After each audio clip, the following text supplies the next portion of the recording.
Assalamualaikum warahmatullahi wabarakatuh. Innal hamdalillah nahmaduhu wa nasta'inuhu wa nastaghfiruh wa na'udzu bihi min shururi anfusina wa min sayyiati a'malina. May yahdihillahu fala mudilla lahu wa may yudlil fala hadiya lahu. Asyhadu an la ilaha illallah wa asyhadu anna Muhammadan 'abduhu wa rasuluh. Allahumma salli ala Muhammad wa ala ali Muhammad, amma ba'd. Ayyuhal mu'minuna rahimakumullah, usikum wa iyaya nafsi bitaqwallah, faqad fazal muttaqun. Haitsu qala ta'ala ya ayyuhalladzina amanu taqullaha haqqa tuqatih wa la tamutunna illa wa antum muslimun. Ya ayyuhalladzina amanu taqullaha wa qulu qawlan sadida yuslih lakum a'malakum wa yaghfir lakum dhunubakum wa may yuti'illaha wa rasulahu faqad faza fawzan 'azima. Wa nirsyadakumullah, alhamdulillah, puji dan syukur kita panjatkan kehadirat Allah Subhanahu wa taala atas limpah nikmat dan karunia-Nya. Kembali Allah pertemukan kita di majelis ilmu dan kita berada di bulan baik, bulan suci, bulan Muharram yang merupakan bulan ketiga kalau dari sisi urutan bulan haram, seperti yang disabdakan Rasulullah, as-sanatu isna asyara syahran, bahwa satu tahun itu ada 12 bulan. Minha arba'atun hurum, diantaranya dari satu tahun itu ada 4 bulan haram. Salatun mutawaliyat, ada 3 bulan yang berurutan dari 4 bulan tersebut. Dzulqa'dah wa Dzulhijjah wal Muharram. Jadi Muharram urutan ketiga dari sisi ini. Yang keempat adalah wa Rajab ma baina Jumadai wa Sya'ban. Rajab yang terletak di antara bulan Jumadil Akhir atau Jumadil Tsani dengan bulan Sya'ban. Tapi dari sisi penanggalan kalender Hijriah, ia adalah merupakan bulan yang pertama. Apa yang bisa kita ambil? Satu, kita ingatkan ini bulan haram, bulan suci, bahkan penamaannya pun Muharram. Sehingga penekanan bahwa apa-apa yang diharamkan oleh Allah SWT benar-benar harus kita hindarkan. Dan pengertian Muharram juga ini benar-benar bulan yang disucikan, harus kita muliakan, kita makmurkan dengan amal-amal kebaikan. Sebagai sebuah peringatan, kita tidak memperingati ataupun apa istilahnya menggelar hal yang khusus dengan keyakinan khusus, akan tetapi sebagai sebuah perpindahan tahun, seperti juga perpindahan hari seorang muslim selainnya menjadikan ia sebagai peringatan juga. Dalam perpindahan dari hari ke hari, karena sesungguhnya seorang muslim itu menyadari berpindahnya hari itu merupakan pertanda makin dekatnya kepada ajal. Hari ini, hari kemarin, hari yang akan datang itu adalah bilangan untuk istilahnya ya nyawa kita, bagian dari hari-hari itu. Seperti dikatakan oleh Imam Hasan Al-Basri, ya ibnu Adam innaka anta ayyam, wahai anak Adam, kalian tak lebih melainkan bilangan dari hari-hari.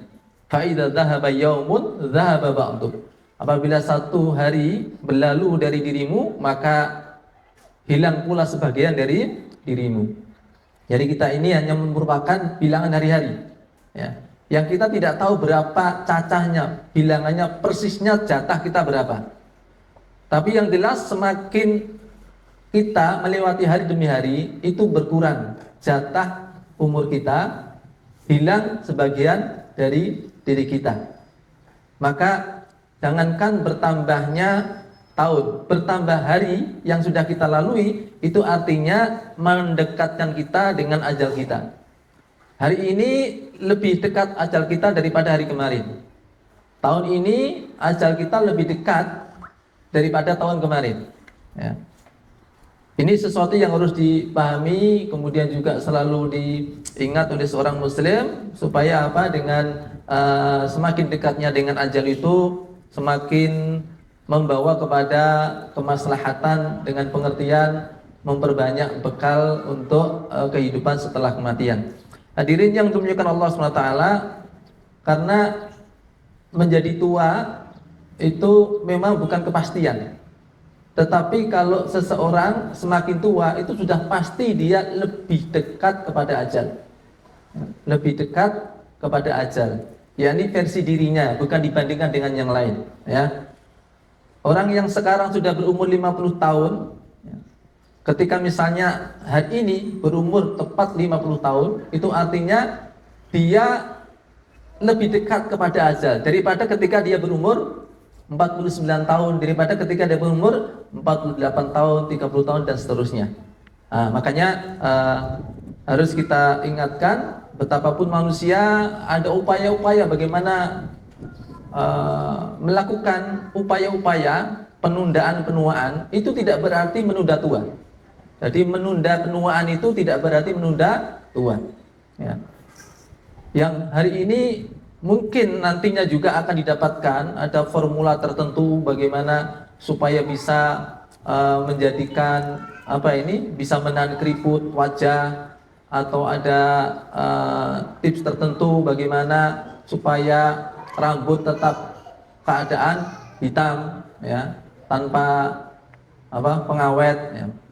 Bukan pengawet, ya, tanpa harus disemir misalnya, ya. Ataupun mungkin bahkan sampai ada orang yang punya cara aneh, dia bagaimana supaya awet muda hingga tidak pengen punya anak, tidak pengen punya anak supaya tetap awet muda, ya. Kalaupun misalnya taruhlah itu dianggap ternyata efektif misalnya, itu juga tidak berarti dia sedang meniti lorong waktu tersendiri yang berbeda dengan waktu yang dilalui oleh orang-orang yang punya anak, ya. Kan bukan berarti awet muda itu kemudian berarti dia waktunya slow motion, kan enggak, ya. Tetap aja waktunya sama dengan yang lain, ya. Dia tidak bisa menolak untuk menjadi tua, ya, kecuali justru bahkan diantaranya ada orang yang sebelum mencapai usia tua itu dia sudah wafat. Karena Allah tetapkan bahkan ketika manusia berada di rahimnya, bagaimana keadaan umur manusia, seperti Allah firmankan di dalam surat Al-Hajj ayat yang kelima, ya. Allah berfirman, di antaranya disebutkan wa nukirru fil arhami ma nasya'u ila ajali musamma, dan kami tetapkan di rahim ibu ma nasya', apa yang kami suka, ila ajali musamma, sampai waktu yang telah kami tetapkan. Jadi tentang ketika manusia berada di rahim ibu itu, di ketika itu umur 40 kalikan 3, ya. Jadi penciptaan manusia itu seperti disebutkan detailnya di dalam hadis arba'in, hadis yang keempat, hadis dari Abdullah bin Mas'ud, tentang penciptaan manusia.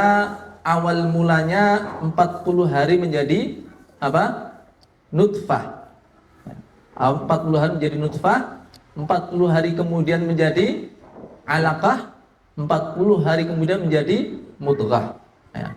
Nutfah seperti kita ketahui, kemudian alaqah itu adalah gumpalan darah. Bukan berarti selama 40 hari itu sama keadaannya, tapi ada tahapan-tahapan menuju kepada tahapan berikutnya, sampai 40 hari kemudian berupa mudghah atau berupa gumpalan daging.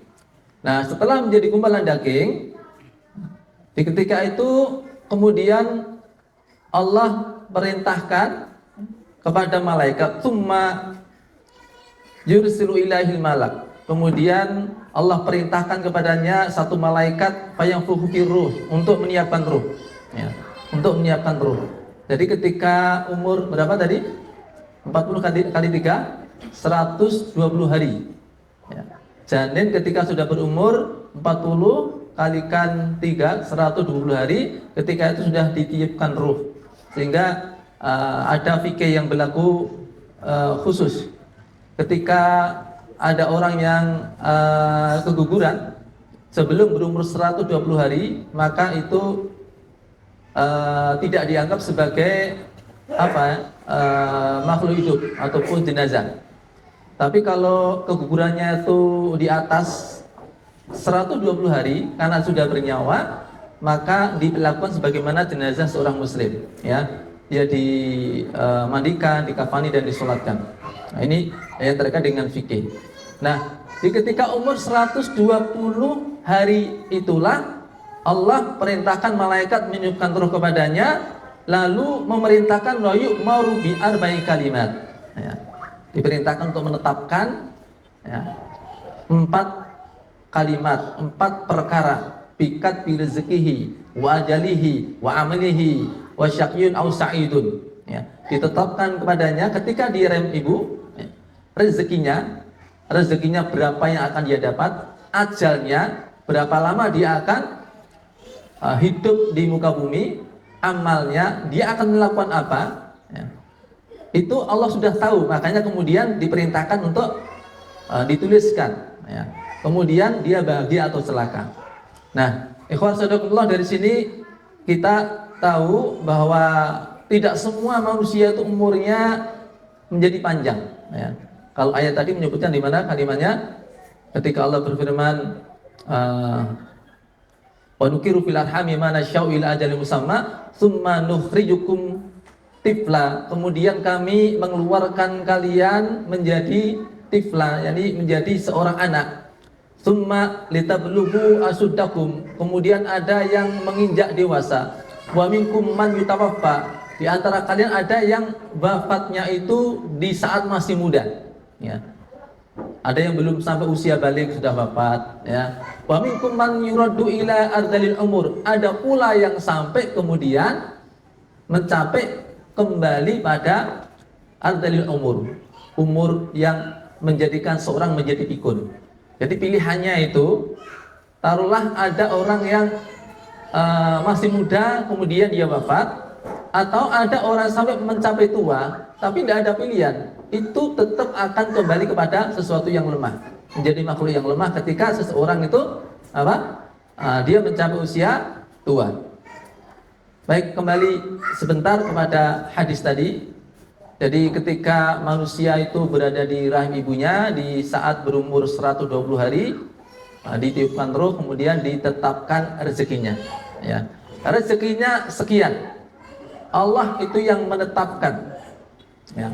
Maka sebenarnya cara apapun yang kita lakukan, ya, termasuk orang-orang yang direwangi, itu ya, dibela-belain melakukan yang haram, menerjang perkara-perkara yang dilarang oleh agama demi untuk mendapatkan lebih dari rezeki yang diinginkan, sesungguhnya itu tidak sama sekali menambah jatah rezeki untuk dirinya, sama sekali tidak menambah, ya.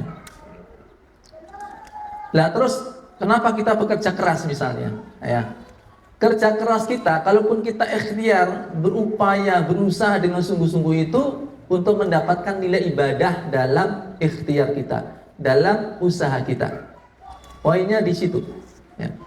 Kalau tentang rezeki itu, makanya harta itu kelak yang ditanya bukan dapat berapa, karena Allah tidak akan minta pertanggungjawaban tentang apa yang dia perbuat, tapi manusia yang akan dimintai pertanggungjawaban karena manusia yang berbuat, ya.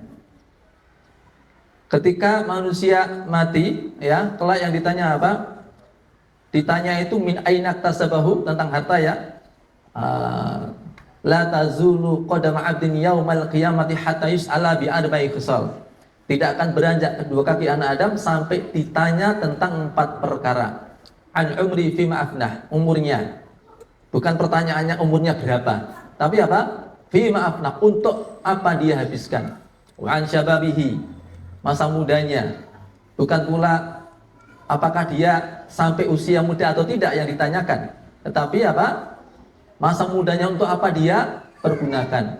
Wa an malihi, tentang hartanya. Bukan tentang berapa yang ditanyakan, karena tentang berapanya itu hak mutlaknya Allah. Maka yang ditanya apa? Min aina tasabahu wa fima anfaqahu. Pertanyaannya apa? Min aina tasabahu, dari mana harta dia dapatkan, wa fima anfaqahu, untuk apa dia belanjakan. Ini yang dihukumi perbuatan manusia, ya. Yang dihukumi perbuatannya manusia, ya. Bagaimana dia bekerja untuk mendapatkannya. Nah, di sini apakah menggunakan cara-cara yang halal, ya, dengan niatan memang untuk mendapatkan apa yang Allah firmankan, kulu kulu min thayyibati ma razaqnakum, untuk bisa makan apa-apa yang Allah rezekikan yang baik-baik, ya. Kalau dia punya niat itu, maka ada nilai ibadah ketika dia bekerja dan sebagainya. Ya, kerja keras dia bernilai ibadah. Ya. Ataukah dia menggunakan cara-cara yang haram dan mencari sesuatu yang haram, itu yang dihukumi, bukan dapat berapanya, nggak berubah itu. Ya. Makanya tidak akan mati seseorang kecuali setelah habis jatah rezekinya. Kalau jatah rezekinya masih, ya walaupun mungkin sepertinya kok setengah hidup, ya dia belum akan mati juga sampai nanti betul-betul jatah rezekinya habis. Ya. Mungkin saya boleh ingatkan lagi kisah yang disampaikan oleh Syekh Shalih Al-Maghamisi, beliau imam dan khatib di Masjid Quba. Ya. Beliau menceritakan seseorang yang dalam suatu perjalanan, dia dalam keadaan kehausan, lalu mendapati ada sumur tua yang dia perkirakan di situ ada air yang bisa dia minum darinya. Maka dia mendekati sumur tersebut. Udah dekat sekali dengan sumur tersebut, dia belum melihat adanya air di sana. Untuk meyakinkan ada air atau tidak, sehingga dia melongok ke dalam sumur. Qadarullah kebablasan, ya. Jelungup. Jelungup itu apa? Ya. Apa beda jelungup, jungkel, guling, ya. Geblak, beda lagi, ya. Jelungup berarti ke depan, ya. Bahasa misalnya apa? Udah nanti dicari sendiri, ya. Nah, jelungup sampai kemudian dia masuk ke dalam sumur. Sumur itu tinggi itu, ya. Tapi bismillah, ketika itu dia aman, selamat, ya, dan baik-baik saja. Setelah dia berteriak dan beberapa saat kemudian ditolong oleh orang-orang yang mendengar teriakannya, aman di ketika itu. Dia naik, ya, di sana kemudian dia sempat ngos-ngosan hingga ketika sudah reda, ada seseorang membawakan kepadanya, ya, air susu 1 gelas. 1 gelas susu dia habiskan. Nah, setelah reda, tenang, dia ditanya oleh orang-orang yang mengerubuti dia. Bagaimana tadi kronologinya? Kok bisa-bisanya sampean masuk ke dalam sumur? Maka orang tadi dengan semangat, udah dikasih susu kok, ya. Dia bercerita, menceritakan kronologinya malah seperti olah TKP, ya. Itu kronologinya dia ceritakan sembari dipraktekkan langsung. Saya tadi dari sana, ya. Nah, saya jalan begini, kok lihat ada sumur, saya mendekat, saya dekati begini. Nah, pas saya mendekat, kok belum kelihatan airnya, lalu saya melongok ke dalam sumur, kemudian saya kecemplung. Di kali yang kedua ini kecemplung lagi dia, ya. Yang prakteknya kebangetan, ya. Sampai menjiwai, bukan sekedar menjiwai, maunya persis, tapi nasibnya tidak persis sama dengan yang pertama. Untuk kali kedua ini, ya, dia tidak selamat. Wafatlah ya ketika itu. Apa pelajaran yang bisa diambil? Seorang muslim tidak boleh jatuh ke dalam sumur yang sama 2 kali, ya. Ya itu insya Allah sudah paham lah. Tapi poinnya bukan itu saja. Itu bolehlah diambil. Bukan itu saja, bahwa seseorang kalau belum habis jatah rezekinya, dia tidak akan mati. Walaupun dia mengalami sebab yang sama yang dengannya dia kemudian mati, gitu, ya. Sebabnya sama, pertama kedua itu sama itu. Yang pertama kecemplung sumur, kedua kecemplung sumur, di sumur yang sama. Tapi kenapa di kali pertama dia selamat, di kali kedua dia wafat? Di kali pertama dia kecemplung tadi belum habis jatah rezekinya. Mau tidak mau dia harus menjemput rezeki terakhir dia. Jadi kecemplung dalam sumur, jangan mati dulu. Ambil dulu rezekimu di atas tuh, ya. Masih ada rezeki terakhir, apa itu? Ya, segelas air susu, ya. Udah diambil rezeki terakhirnya, udah diulangi lagi, ya. Nah, ketika itu ya sudah jatah rezekinya habis, makanya kematian datang. Ya. Ada orang yang dalam kondisi koma, dirawat di Jakarta, nggak ada perubahan. Nah, kemudian dia dibawa ke Singapura satu kali, di beberapa waktu kemudian bisa siuman dan bahkan seperti orang yang betul-betul sehat. Ketika itu dia minta semacam es krim ya, yang kemudian dia setelah menikmatinya kembali koma lagi kemudian wafat. Ya. Itu kalau dari sisi komanya sama itu ya, komanya sama di Jakarta dengan di Singapura. Tapi kenapa kok kematian di Singapura? Ya. Karena memang dia harus menjemput rezeki terakhir dia. Yang rezeki terakhirnya itu memang harus dengan terbang ke Singapura. Ya. Maka setelah rezeki terakhirnya itu dinikmati, maka selesai sudah riwayatnya. Jadi rezeki itu jatahnya sudah persis, ya.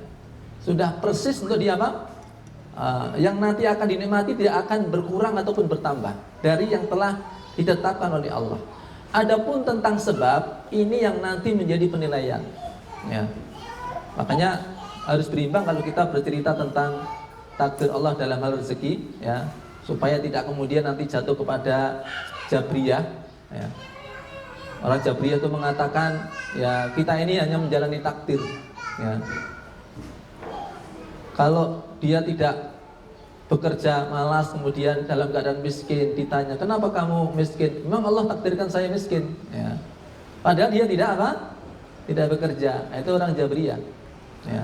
Tapi jangan pula nanti masuk ke dalam aliran Qadariyah yang mengatakan bahwa orang itu kaya semata-mata dia bekerja. Ya. Orang itu pintar semata-mata dia belajar. Padahal ada juga orang yang belajar nggak pintar-pintar juga ada. Ya. Ada orang kerja keras nggak kaya juga ada. Ya. Wa ma tasya'una illa ayyasha'allahu rabbul alamin. Kamu tidak bisa mendapatkan apa yang kamu inginkan kecuali ketika Allah menghendaki. Ya. Artinya apa? Manusia punya kehendak, tetapi ketika apa yang dia kehendaki, apa yang dia ingini tidak bersesuaian dengan apa yang Allah kehendaki, maka tidak terjadi. Nah, maka ini jalan tengahnya, ya. Seperti kisah yang supaya nanti kita juga tidak terjerumus kepada Jabriyah yang kemudian dengan beralasan takdir, ya, atau bahkan juga beralasan tawakal kemudian tidak mau berusaha. Ya. Sekali lagi ikhtiar kita yang mendapat nilai di sisi Allah. Syakik Al-Balkhi pernah mendapat teguran dari temannya Ibrahim bin Adham. Ya. Karena suatu kali Syakik Al-Balkhi ini punya pengalaman di mana dia tatkala hidup di kampung, dia merasa ekonominya kurang berkembang, ya. Hingga dia berpikir untuk pergi ke kota untuk memperbaiki ekonominya. Dia datang ke kota, dalam perjalanan di satu lembah dia mendapati ada seekor burung. Burung ini cacat kedua sayapnya, juga buta kedua matanya. Tapi kelihatan terawat gitu ya, kopen gitu loh, ya. Walaupun dia tidak bisa terbang, tidak bisa melihat, tapi dia kelihatan terawat. Maka heran ini Syakik Al-Balkhi, bagaimana cara Allah memberikan rezeki kepada burung yang cacat kedua sayap dan kedua matanya. Maka ketika itu tidak lama dia dapati ada seekor burung yang sehat, di paruhnya membawa makanan. Lalu diberikan pada burung yang cacat tadi, dilolohkan, ya, dilolohkan. Nggak ada bahasa Indonesianya ya, nggak tahu. Ya. Lalu nyuapin itu dari tangan ke mulut, itu namanya suap. Ya. Ini dari paruh ke paruh, ya, loloh, ya. Nah, dia yang sehat tadi ngasih kepada burung yang cacat tadi. Hingga kemudian Syakik ini berpikir, oh ini cara Allah memberikan rezeki kepada burung yang cacat kedua mata maupun kedua sayapnya. Oh ini maksud apa yang Allah firmankan, wa ma min dabatin fil ardi illa 'ala Allah rizquha. Tidak ada binatang, tidak ada makhluk di bumi ini kecuali atas Allah lah tanggungan rezekinya. Kalau begitu ngapain saya susah-susah ke kota, ya? Kenapa saya tidak memfokuskan diri saya dengan ibadah saja? Hidup antara rumah dengan masjid, wirawiri untuk ibadah, di rumah ibadah, di masjid ibadah, dan rezeki pasti juga akan ditanggung oleh Allah. Burung diam aja dapat rezeki dari Allah, apalagi manusia, apalagi saya dalam rangka untuk ibadah. Maka hari-hari dilalui dengan cara seperti itu oleh Syakik Al-Balkhi. Dan memang ketika itu dia tidak kelaparan, tidak kehausan, ada aja rezeki datang. Sehingga dia merasa bahwa apa yang dikerjakan itu sesuatu yang benar. Hingga ketika itu datang temannya, gurunya juga, namanya Ibrahim bin Adham, melihat perbedaan perilaku dari Syakik ini, kemudian dia penasaran bertanya, ya, Masya Allah, apa yang terjadi dengan dirimu? Ya, saya lihat ada perubahan pada dirimu. Saya lihat dulu kamu itu orang yang rajin bekerja. Sekarang aku dengar dan saya perhatikan kehidupan kamu antara masjid dan rumah. Itu aja. Ya. Tidak beranjak kemana-mana, nggak kerja dan seterusnya. Apa kata Syakik? Ya, nggak kerja pun saya juga bisa makan kok. Ya. Tidak kelaparan, ya. Baik-baik saja keadaan saya. Malah seakan-akan masih mau ngasih insight kepada Ibrahim bin Adham, ya. Sampean padha aku wae itu, ya. Sampean padha aku wae. Aku ini ora keluwen, ora tidak kehausan, ya, dan bisa fokus ibadah, ya. Bisa fokus untuk ibadah. Rezeki yang ada aja datang, diceritakan tentang bagaimana dia mendapatkan rezeki yang tidak disangka-sangka, ya. Tapi apa yang kemudian dikatakan Ibrahim kepada Syakik, ya, satu pernyataan yang membuat Syakik tidak bisa menelan ludah, ya, tidak bisa berkata-kata. Apa kata Ibrahim bin Adham? Dia mengatakan, wahai saudaraku, kenapa engkau setarakan dirimu dengan burung yang cacat kedua mata dan sayapnya? Kenapa kamu tidak samakan dirimu dengan burung yang sehat? Yang karena memang Anda sehat, kedua tangan Anda, kedua kaki Anda bebas bergerak. Kenapa Anda tidak menjadi burung yang sehat itu, yang bisa membantu burung yang cacat? Ya. Mak kelakep apa ya? Diam seribu bahasa ini siapa? Syakik Al-Balkhi. Sampai kemudian dipeganglah tangan Ibrahim dan dia mengatakan, anta wallahi ustadu, anta wallahi ustadi, Anda benar-benar ustadz saya, ya. Sampean tenang, guruku tenang, ya. Angkat saya jadi muridmu, ya. Nah, jadi dengan ilmu ini juga dengan saran-saran, ternyata ikhwanullah seseorang yang tadinya dia merasa udah pas bener ini, ya. Ya bisa jadi lebih pas dari yang kemarin, tapi bisa jadi ada yang lebih pas lagi dari itu. Ya, berkembangnya ilmu seperti itu, ya. Makanya kalau dikatakan oleh para ulama dahulu tentang ilmu itu, al-ilmu salah satu asbar, ilmu itu ada 3 tahapan, ya. Man dakhala ila sibril awal, siapa yang masuk kepada tahapan tangga yang pertama, takabbaro. Biasanya apa? Dia merasa sombong, merasa udah tahu segalanya. Itu kalau seseorang masuk dalam tahapan ilmu yang pertama, ya.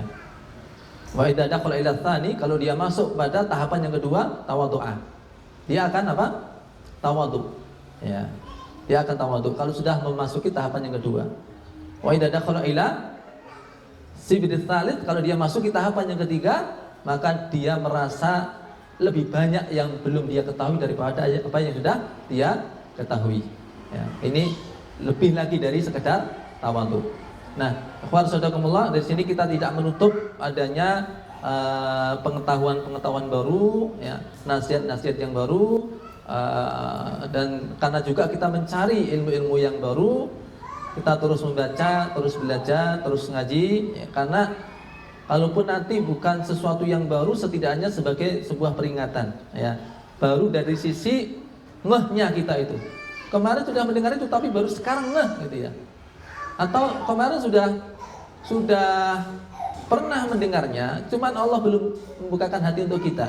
Tapi sekarang mendengar dan itu kemudian karena keimanan kita baru baik, peringatan itu lebih manfaat bagi kita, bisa jadi. Maka tetap kita memberikan peringatan karena peringatan bermanfaat bagi orang yang beriman.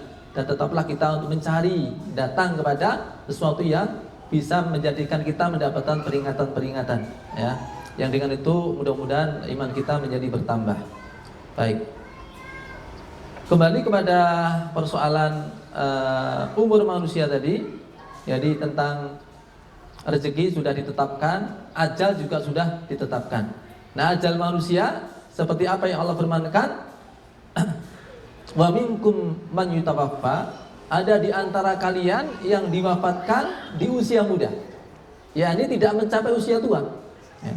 Wa minkum man yuraddu ila ardalil umur, dan di antara kalian ada yang dikembalikan ila ardalil umur, kepada usia yang keadaan yang lemah, ya. Keadaan yang lemah. Pikun itu maksudnya ya berkurangnya, lemahnya fisik dan juga ingatan, ya. Tapi dalam hal ketika seseorang diberi oleh Allah keadaan kedua di mana dia itu mencapai usia dewasa, kemudian terus berjalan hingga di usia tua. Dalam hal mengistilahkan tua itu juga seberapa, kita juga harus memahami, karena ada dua sisi ekstrim orang itu dalam hal menyikapi tuanya umur, ya. Ada orang-orang yang merasa tua tapi ini dijadikan sebagai alasan untuk berleha-leha dari belajar maupun beramal, ya. Umur baru 40 tahun misalnya, ya. Umur baru 40 tahun. Kemudian banyak alasan kalau diajak untuk melakukan hal-hal yang sifatnya positif, baik belajar maupun beramal, ya. Umur 40 tahun diajak ngapalne kosakata, diajak belajar bahasa Arab. Biasanya gimana alasannya? Ya, wis tuwa, anakku wae gitu ya. Sing dijake anake, ya. Kan ngapalne apa meneh, ya. Wong tua kok kan ngapalke, ya. Orang kalau sudah tua itu banyak menghafal, banyak lupanya, ya. Sedikit menghafal, sedikit lupanya. Tidak menghafal, tidak akan lupa, ya. Tidak lupa, ya. Kenapa, ya? Karena namanya juga tidak menghafal, tidak punya hafalan juga nggak akan lupa, ya. Sama ini di antara hadirin ini mungkin ada, ya, yang tidak pernah meleset panahnya, ya. Ada, ya. Karena belum pernah memanah, ya. Jadi belum pernah meleset, ya. Pegang aja belum kok meleset gitu, ya. Nah, maka jangan sampai itu kemudian kita jadikan sebagai alasan untuk duduk-duduk dari perkara-perkara yang sebenarnya kita masih mampu, ya. Maka jangan tergesa-gesa tua. Nabi kita Muhammad SAW itu diangkat menjadi Nabi dan Rasul di usia 40 tahun, ya. Di usia 40 tahun, ya. Yang tadinya Nabi yang dia seorang yang ummi, tidak bisa membaca, tidak bisa menulis, ya. Di umur 40 tahun itu baru mulai diajarkan kepadanya Al-Quran, ya. Kemudian juga mulai beramal, berdakwah. Itu di usia 40 tahun, ya. Di usia 53 tahun, 13 tahun kemudian, ya, beliau diperintahkan untuk hijrah. Harus berjalan dari Mekah ke Madinah. Dari Mekah ke Madinah. Itu pun juga dengan manuver, tidak seperti sekarang lurus, apalagi pakai bis, ya. Jalan tol datar. Dulu tidak. Harus manuver, ya. Kemudian ya antara menaiki bukit turun lembah, naik bukit turun lembah, ya. Dan jalannya tentu penuh dengan jalan-jalan terjal, kerikil-kerikil tajam dan sebagainya. Itu di usia 53 tahun. Kemudian perang Badar, perang pertama itu 2 tahun Hijriah. Berarti beliau umur berapa? 55 tahun.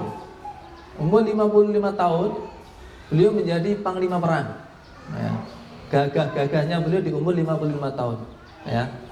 Dan kita ada yang baru 30 tahun, 40 tahun sudah kakean alasan, ya.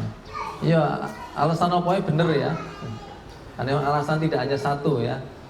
Tapi tidak dibenarkan dengan pengertian kalau itu demi untuk pamit dari beramal. Ada orang yang sudah umur 50 tahun karena sudah merasa tua, mundur dia dari jalan dakwah. Ya. Wis ganti lian diganti ya, wis apa? Saya sudah cukup lama. Ya. Sampai akhirnya menjadi sampah-sampah dai, sampah-sampah perjuangan. Naudzubillah. Ya. Nah, jadi jangan sampai kita kemudian merasa atau tergesa-gesa tua. Sisi lainnya juga, ikhwan sadakumullah, ada yang kemudian merasa tetap muda terus, tapi dari si nafsunya, keinginannya, dia lupa bahwasanya umur itu ada ajalnya. Ya. Bahwa ketika dia semakin tua, itu sebenarnya apa yang bisa dia nikmati itu jauh lebih kecil daripada apa yang dia inginkan untuk dia nikmati. Artinya begini, sudah tua itu kan apa yang bisa dinikmati terbatas. Kekuatan untuk menikmati sesuatu itu pun juga terbatas. Tapi keinginannya itu tidak terbatas. Ya. Keinginannya tidak apa? Keinginannya tidak terbatas. Ya. Sampai Nabi menggambarkan bagaimana angan-angan manusia. Suatu kali beliau membuat suatu ilustrasi. Ada satu titik, kemudian ada kotak yang melingkupi titik ini. Dari titik ini beliau buat garis sampai keluar dari kotak. Di garis ini beliau buat garis-garis kecil. Lalu beliau jelaskan apa yang beliau ilustrasikan. Hadzal insan, ini manusia, titik ini. Wa hadza ajaluhu, kotak ini adalah batas ajal manusia. Jadi manusia itu dibatasi oleh ajalnya. Ya. Lalu titik yang keluar dari kotak, wa hadza amaluhu, ini adalah angan-angan manusia. Angan-angan manusia itu melampaui batas ajalnya. Angan-angannya itu sampai umur 100-200 tahun, muda terus, bisa menikmati segalanya seperti kondisi muda. Ya. Makanya kalau orang ditanya pengen tua, pengen tengah tua, pengen umur panjang, iya. Sampai umur berapa tahun? Ya. Kira-kira gimana? Ya. Pengen umur tekan 400 tahun. Ada yang pengen sampai umur 400 tahun. Ya. Satu sisi dia pengen hidup lama, tapi dia tahu konsekuensinya. Nah, uang umur 400 tahun ya, dia tahu umur 80-90 tahun sudah pikun. Ya. Wis rekoso, gurih rekoso dia. Ya. Berarti misalnya seseorang itu umurnya 400 tahun, berapa lama dia menjalani apa ini? Rekoso nang dunya tuh, ya. 90 sampai 400, berapa? 310 tahun, mau? Ya. Susah jawabnya, ya. Dan itu tidak ada pilihan lain. Jadi manusia itu apakah diberi umur oleh Allah di usia muda kemudian mati, atau ada yang sampai ila ardalil umur yang semakin tua semakin pikun, semakin tua semakin apa? Semakin lemah. Gak ada pilihan yang lain. Dan memang keadaan manusia seperti itu. Ya. Nah makanya untuk hal yang kedua tadi, sisi ekstrim yang kedua, ada orang-orang yang kemudian lupa tentang bahwa umur itu ada batasannya. Dia kemudian berfoya-foya, bersenang-senang, mencari ini itu yang dia tidak bisa menikmatinya. Ya. Masih ada ya, saya kira banyak orang-orang yang wis tua tapi tidak tahu diri itu loh. Ya. Bisa pengen begini terus, padahal sudah tidak bisa menikmati. Ya. Tidak bisa menikmati apa yang dia inginkan, yang dia sedang cari itu sudah tidak lagi dia bisa menikmatinya. Nah, hadirin yang dimuliakan Allah SWT, bahwa manusia itu ketika taruhlah diberi umur panjang, keadaannya adalah apa yang seperti Allah firmankan, Allahul ladzi khalaqakum min dhifin tsumma ja'ala min ba'di dhifin quwwah. Ya. Allah dialah yang menciptakan kalian dari keadaan yang lemah, tsumma ja'ala min ba'di dhifin quwwah. Lalu dari keadaan yang lemah itu menjadi kuat, berangsur menjadi kuat. Bayi itu lemah, kemudian semakin bertambahnya umur, kemudian menjadi sosok yang kuat. Ya. Sampai hingga pada puncaknya tsumma ja'ala min ba'di quwwatin dha'fan. Kemudian setelah kuat akan kembali lemah. Ya. Jadi grafiknya dari lemah kemudian kuat, pada puncaknya kemudian akan melemah. Yang puncak ini memang tidak persis sama antara satu dengan yang lain. Tapi kalau orang itu sampai berumur panjang, mesti mengalami ini. Ya, mesti mengalami ini. Ya. Memang ada orang yang 30 tahun dia sudah setelah itu tidak bisa naik lagi kekuatannya, turun ya. Ada yang 40 tahun kemudian langsung turun. Ada yang 40 tahun masih naik ya, sampai 50 tahun baru turun. Ada yang sampai 55 tahun baru turun dan sebagainya ya. Soal grafik itu bisa berbeda satu dengan yang lain ya. Tapi itu tidak bisa dihindari bagi yang diberi umur panjang oleh Allah Subhanahu wa taala ya. Nah, persoalannya kemudian bagi orang yang beriman, dia akan menjadikan ini sebagai sebuah peringatan. Ya. Saya menulis buku ini sebenarnya inspirasi dari saya bincang-bincang sama Pak Sidik. Pak Sidik ada? Bincang-bincang sama Pak Sidik. Ketika saya lihat beliau bikin ini, bikin itu sebenarnya apa yang cita-citanya apa, gitu ya. Beliau bilang begini, ya saya pernah muda, pernah mengalami menikmati ini itu dan sebagainya, dan sekarang sudah semakin tua itu yang bisa dinikmatin itu sangat terbatas dan semakin terbatas. Ya. Nah saya pengen muda lagi, ya, pengen muda lagi. Semua orang pengen muda lagi ya.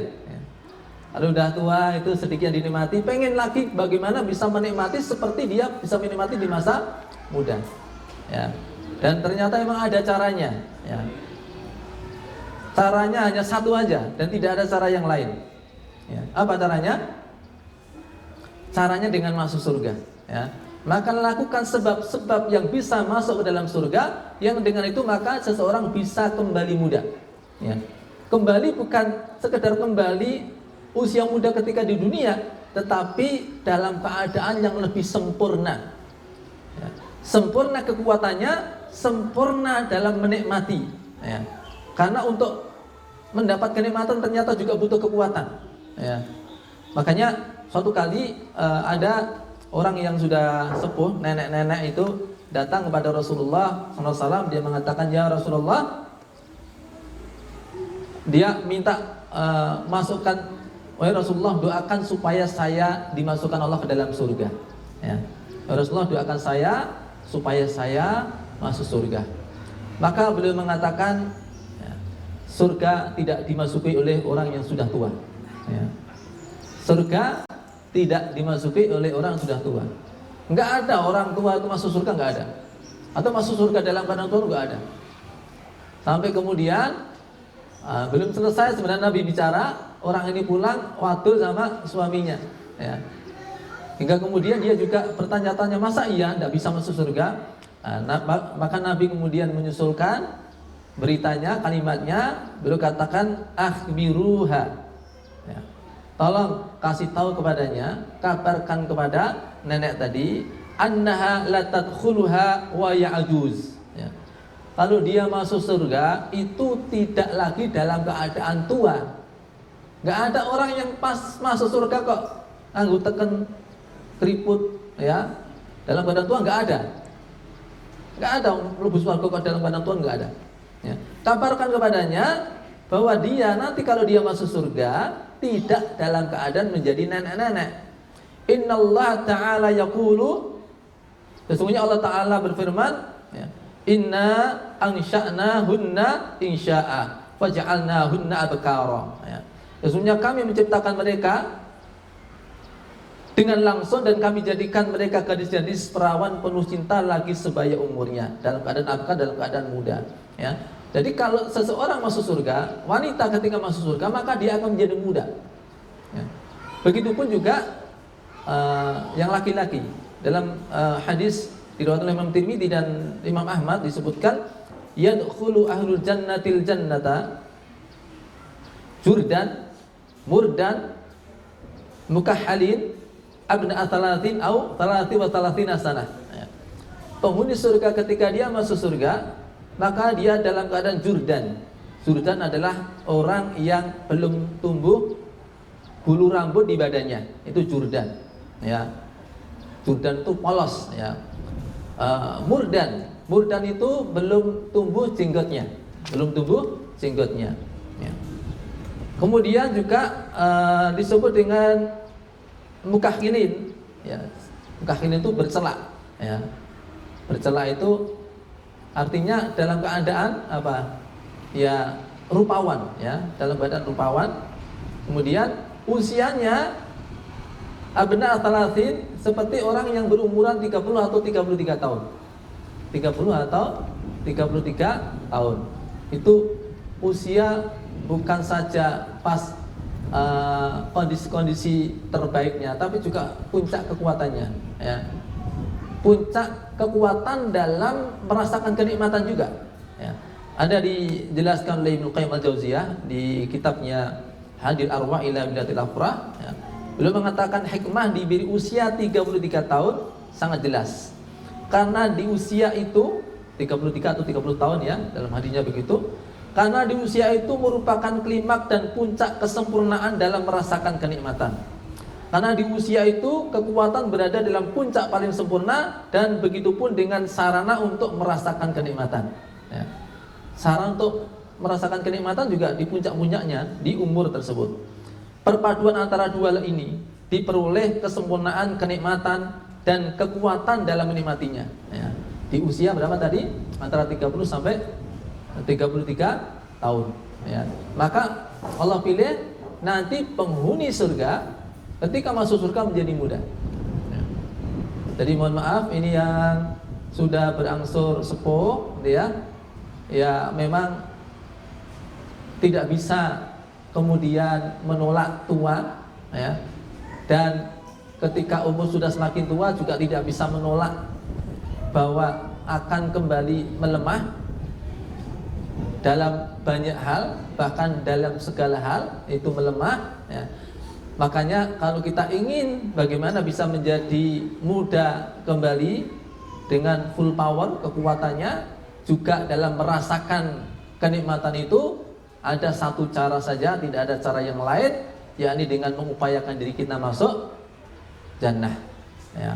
Bagaimana cara mendapatkan jannah? Kita hendaklah merengek-rengek kepada Allah, memohon rahmatnya Allah SWT dengan amal solih, ya. Kita tidak bisa masuk surga dengan amal solih kita kalau tidak mendapatkan rahmat dari Allah SWT, ya. Karena surga itu mahal, ya. Nggak sepadan dengan ikhtiar yang bisa kita kerjakan. Kalau bukan karena rahmat Allah, kita tidak akan bisa masuk surga, ya. Kenapa amal kita sebenarnya tidak bisa untuk membeli surga? Ya karena amal kita ini lemah, sementara surga sesuatu yang sangat berharga. Bayangkan bagaimana seseorang ketika mendapatkan kenikmatan-kenikmatan dunia, dia pengen punya rumah ukuran 10 kali 10 misalnya. Dia kerja keras 8 jam setiap harinya, dan itu nabung baru berapa tahun bisa dia wujudkan apa yang dia kehendaki. Kerjanya keras dan lama, ya. Sementara untuk mendapatkan kenikmatan akhirat, rumah saja misalnya, ya, itu digambarkan Rasulullah, inna fil jannati law khaymatun tuluha sittina milan fis sama. Di surga itu tempat tinggalnya panjangnya 60 mil, lebarnya 60 mil. Berapa 60 mil? 96 km, ya, panjangnya. 96 km lebarnya, ya. Kalau untuk mendapatkan rumah 10 kali 10, kemudian ya 1 lantai ataupun 2 lantai misalnya, dia harus bekerja 1 hari 8 jam. Selama sekian tahun baru bisa ngumpul dan bisa membangun. Lantas berapa waktu dan usaha apa yang dengannya bisa terwujud, ya. Rumah yang panjangnya 60 mil, lebarnya 60 mil. Bukan batu bata wujudnya, ya. Bukan dengan semen itu racikannya, ya. Tapi libnah min dahab, balibnah min fiddah. Batu bata dari emas, batu bata dari perak, lantainya za'faran. Kira-kira nek kuwi caranya begawe ngono, men iso untuk ngono kuwi ditindakake carane piye? Berapa lamanya? Ya, ndak terbayang, ya. Makanya amal kita tidak bisa untuk membeli surga kalau bukan karena rahmat Allah SWT. Tapi rahmat Allah itu yang datangnya diantaranya dengan cara kita ini melakukan amal soleh. Dengan rahmatnya Allah, amal yang ringan diberi pahala yang besar. Dengan rahmat Allah, sholat sunnah 2 rakaat, ya. Sholat sunnah 2 rakaat sebelum sholat subuh, ya, itu diberi nilai lebih berharga daripada dunia dan seisinya. Ya, kalau ini ditimbang nggak jumbo sebenarnya. Ya.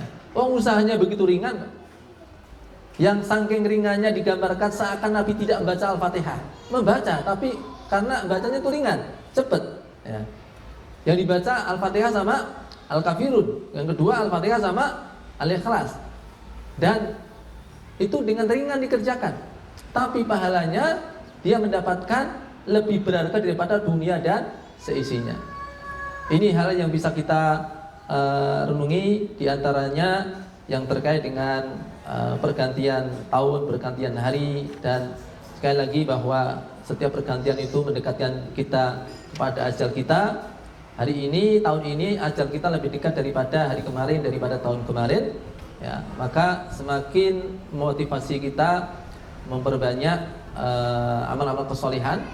Ya, rumusnya kalau kita kemudian menyadari kemarin banyak kurangnya satu saja, seperti yang berkali-kali saya sampaikan pernyataan dari Fudail bin Iyad, ya, tuhsinu ma baqiya, kamu perbagus apa yang masih tersisa dari umurmu. Ya, firullahu laka ma madha wa ma baqiya, niscaya Allah akan memaafkan apa-apa yang sudah lampau dan apa-apa yang akan terjadi. Ya, kalau kita lagi memperbaiki, ya, kualitas hidup kita di sisa umur yang masih ada, yang kemarin-kemarin kurang ditutup oleh Allah. Dan yang akan datang, kalau kita memang sudah ada upaya memperbaiki diri, Allah akan maafkan. Ya. Ini saja yang bisa saya sampaikan, mudah-mudahan bermanfaat. Akhirul kalam, assalamualaikum warahmatullahi wabarakatuh.